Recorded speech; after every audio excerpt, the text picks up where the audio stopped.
Tadaan! For today's video guys, ayan. Ayan guys, tina-try ko yung aking guys, outfit na in order. Ayan, try ko naman daw yung mga ganitong outfit guys. Kasi puro na lang daw ako dress guys. Ayan na maiksi, puro shorts. So try naman daw ko. Try ko naman daw tong ganito guys, yung ating haul ayan parang jumper siya. Ayan, maganda naman siya guys. Ayan ganda yung kanyang likod guys Ayan, kaya lang anong-ano yung ating kapulitan mga langga. Ayan po. Worth of 250 pesos guys. Ayan, yung aking in-order. Ayan, fitting by order guys. Ayan, ang ganda ng kanyang puwitan guys O diba? Pack na pack. Ayan guys. Kaso yung aking bilbil guys sa unahan, ayan medyo bakat siya.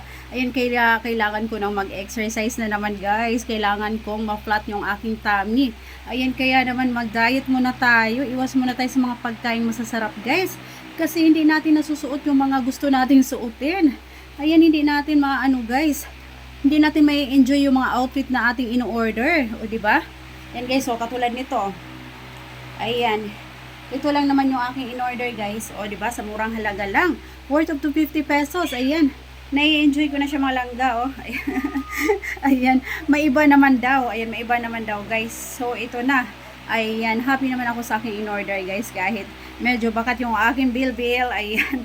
Ang gagawin ko na lang guys is ang mag-diet tsaka exercise para mawala po yung ating bilbil mga langga. Para hindi magbakat. Ayan. O diba? Pack na pack. Ayan. Guys, yung aking favorite color din is pink. Ayan. O diba Ayan. O diba nice kayo guys yung ating puwitan Ayan, nice kayo yung likod natin guys. So may shape. Kaso yung ating tummy malangga. Yun ang aking problema. Yun yung aking papaliitin. Ayan, kaya sa next week guys, umpisahan na ulit natin yung ating pag-exercise. So ito na ang aking in order. O diba? I really love it. Pack na pack.